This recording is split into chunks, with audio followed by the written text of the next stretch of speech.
Hoje eu vou comentar um vídeo que eu achei na internet aqui, muito interessante, que é do canal Pensando Alto, do Felipe Gava. É um vídeo onde ele pergunta se o Brasil virou um hospício. Vocês acham que o Brasil virou um hospício? Aliás, vocês acham que o mundo todo virou um hospício? Isso vai combinar muito bem com o nosso tema do nosso canal, que é a Babilônia Desvarada. Então vamos ver aqui o que o Felipe Gava tem a nos oferecer em relação a esse assunto, né? Vamos aqui ao vídeo.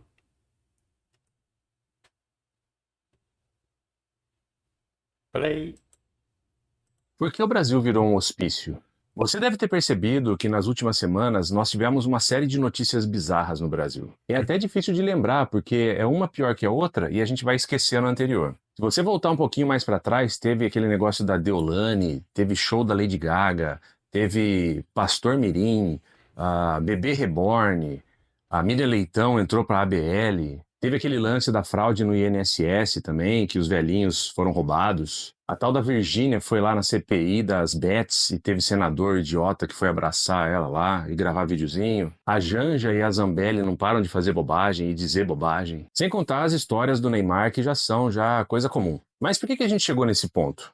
O que aconteceu com o Brasil para virar esse verdadeiro hospício, esse circo de horrores onde coisas bizarras acontecem e a gente parece viver num manicômio? Tá cada dia mais difícil encontrar gente normal por aí. De alguma maneira, a gente vai ter que rever essa saúde mental do brasileiro. Eu vou tentar responder isso em dois pontos.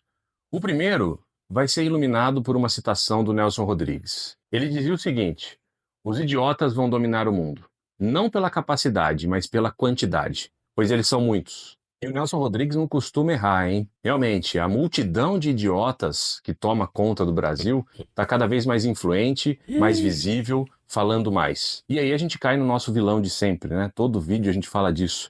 As redes sociais. O Instagram, ele dá visibilidade, audiência para gente que não deveria nem ter conta lá. Mas a raiz de todo esse problema é um pouco mais profunda e exige uma análise sociológica um pouquinho mais detida. Porque boa parte desses problemas que nós temos hoje em dia, dessa mediocrização generalizada do país, tem a ver com o nosso modelo de sociedade. É isso mesmo, tá?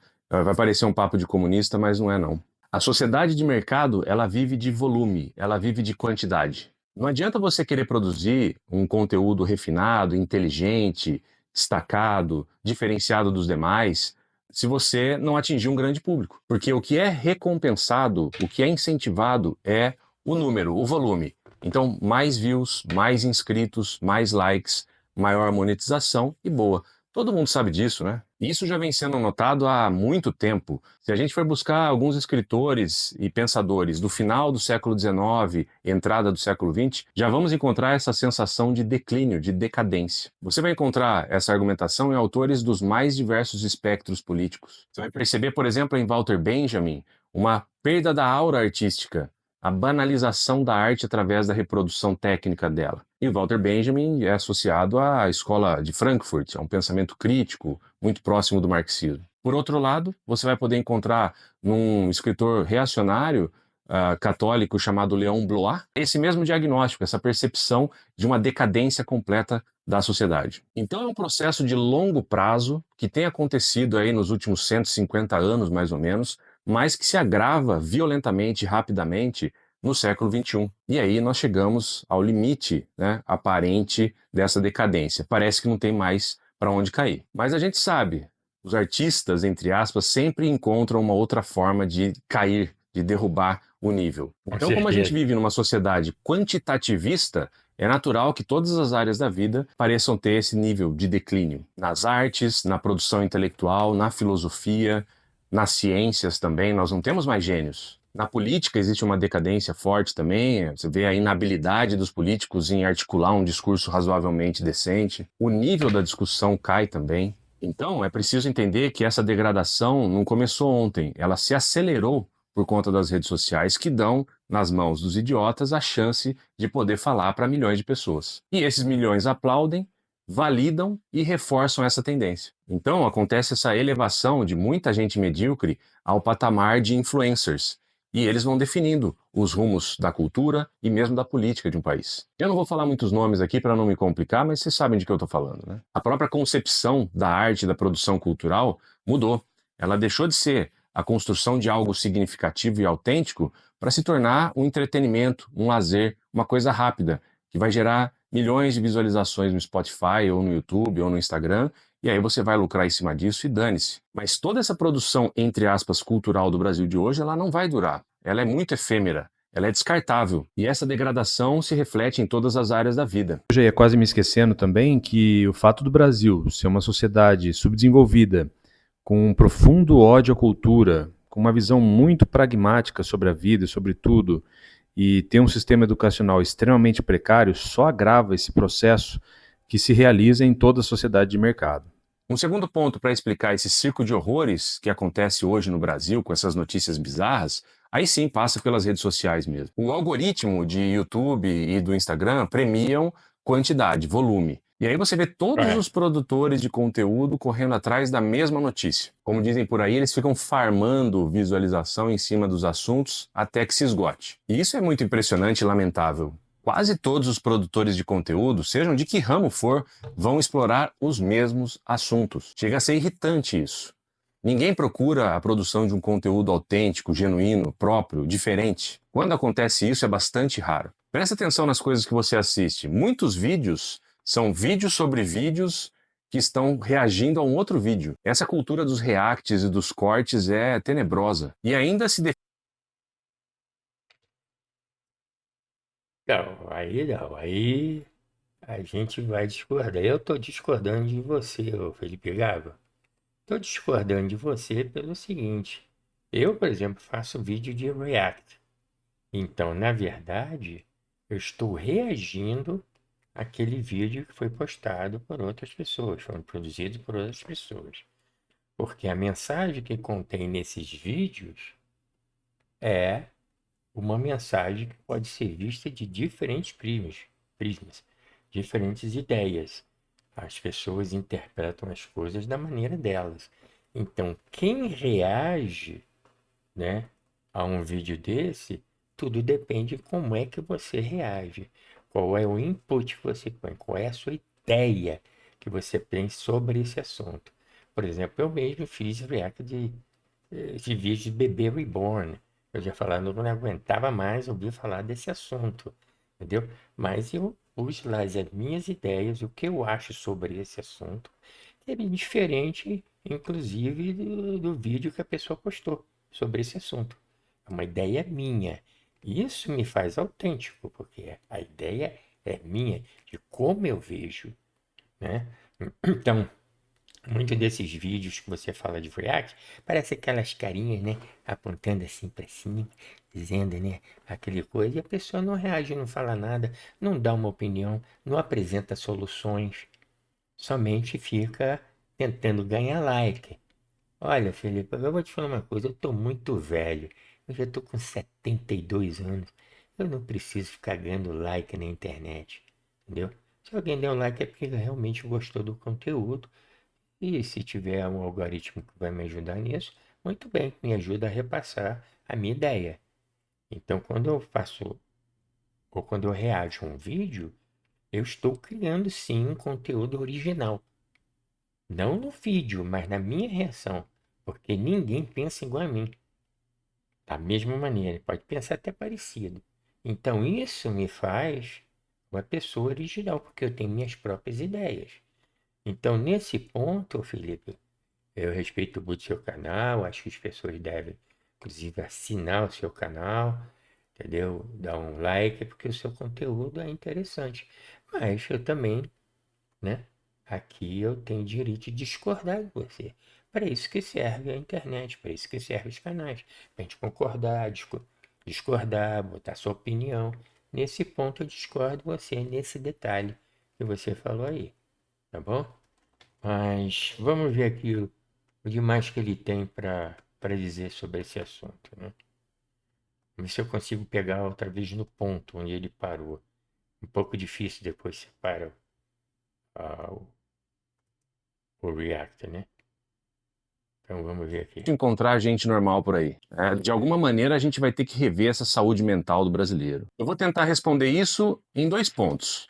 O primeiro vai ser iluminado por uma citação do Nelson Rodrigues. Ele dizia o seguinte: Isso aí ele já falou, então vamos adiantar aqui um pouquinho o vídeo para ver mais ou menos aonde ele parou aqui.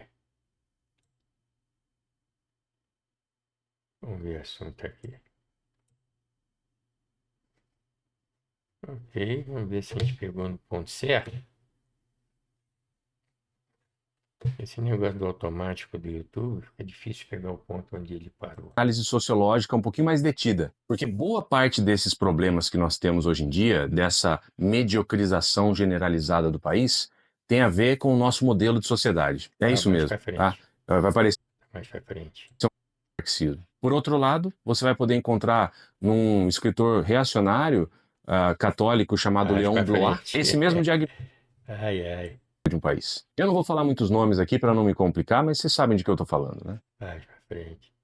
O de Nossa, adiantou horrores que tanto, voltou acontece hoje tanto no assim. Brasil com essas notícias bizarras, aí sim passa pelas redes sociais mesmo. O algoritmo de YouTube e do Instagram premiam quantidade, volume. E aí você vê todos os Estamos produtores de chegando lá. conteúdo correndo atrás da mesma notícia. Como dizem por aí, eles ficam farmando visualização em cima dos assuntos até que se esgote. E isso é muito impressionante e lamentável. Quase todos os produtores de conteúdo, sejam de que ramo for, vão explorar os mesmos assuntos. Chega a ser irritante isso.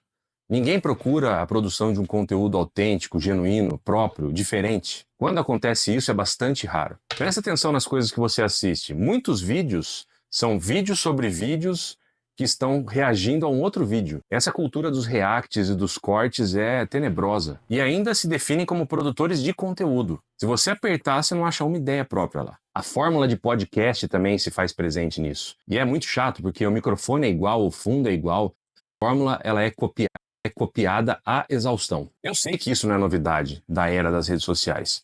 Isso aí já acontecia na televisão brasileira há muito tempo. Os grandes nomes da comunicação brasileira, como chamam por aí, caso do Chacrinha, do Faustão, do Gugu, tantos outros, Silvio Santos também, eles copiavam um monte de programas dos Estados Unidos e traziam para cá. E nos anos 90 já tinha essa denúncia do chamado mundo cão na televisão.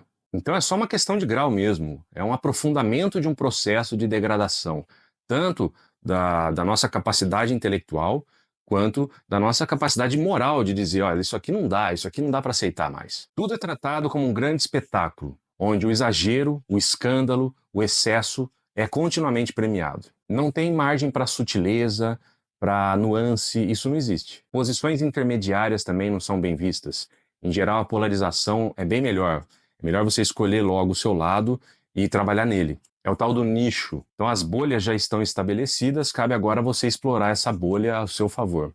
Isso é tudo muito chato, muito limitador, mas infelizmente tem vencido, porque nós mesmos clicamos nesses vídeos. E esse é o ponto que eu Nesse queria ponto eu levar para a concordo. nossa conclusão. Quando a gente fala que o mercado é culpado, nós não podemos também tirar a nossa responsabilidade disso. O mercado nada mais é do que o coletivo de indivíduos tomando decisões. Alguém poderia dizer, mas existem estruturas sociais que nos levam a isso.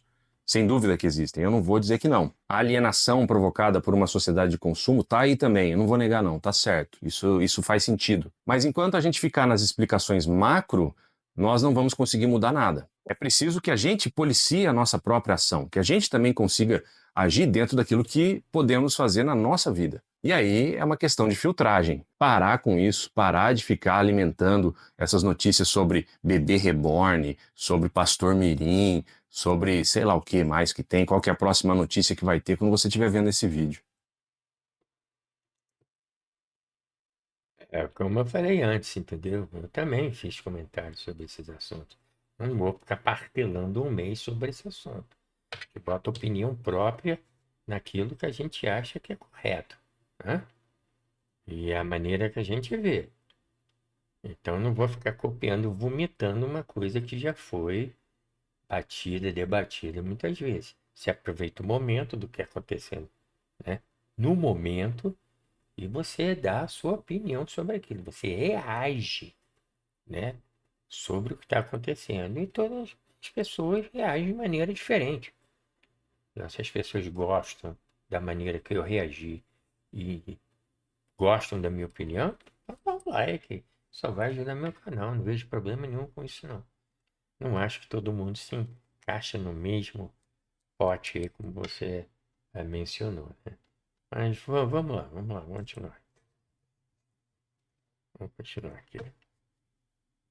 Ford falava já nos anos 60, 70 sobre a sociedade do espetáculo, parece ser triunfante mesmo. O bizarro vende, tudo se converte em entretenimento, diversão, e num escândalo meio postiço, às vezes, meio falso, uma indignação meio artificial, apenas para finalidades de likes e views. Então agora o Nem sempre. grotesco é vencedor. O grotesco parece ter vencido. E quando você menos Isso é percebe, você está verdade. vendo um vídeo de react sobre o que o Felca falou sobre a Virgínia na CPI das Bets. É isso que você queria para sua vida? Já é Pensa bem. apelação, né? Acho que Isso está já na é hora apelação. também da gente começar a assumir uma parcela de culpa nesse processo todo. Mas e aí, você concorda comigo? O que você está fazendo para melhorar a qualidade dos conteúdos? Então, eu não concordo com você nesse ponto, este último ponto que você abordou. Mas com a maioria dos seus argumentos eu concordo, sim. Eu acho que é uma visão muito inteligente de ver do que está acontecendo, né? Porque realmente nós estamos ficando. A galera tá ficando meia piradinha. Nisso eu concordo com você. Agora, é aquela coisa. No seu vídeo a gente pode concordar e discordar, não é? Não é o que você quer? Então eu estou fazendo um outro vídeo reagindo no seu vídeo. Dizendo que eu concordo em parte, né? A outra parte que a gente está fazendo isso só para ganhar like, não, eu já passei desse tempo, eu não estou querendo nada disso, entendeu? Estou querendo passar uma ideia interessante, como a sua. Mas é aquela coisa, né? Nem sempre a gente vai concordar com tudo. Mas essa liberdade de poder falar sobre diferentes assuntos, ou comentar o que você está de acordo, concorda ou não, no seu próprio vídeo, eu acho interessante. Eu acho isso uma liberdade de expressão, inclusive, que é garantida, né, na nossa Constituição. Então é isso. Falei, tá dito, dei minha opinião. Não estou aqui, não sou mais criança para ficar querendo ser influenciador e ganhar like. Não, eu quero passar realmente uma mensagem para as pessoas e dar minha opinião. É só isso, meu amigo. Oi.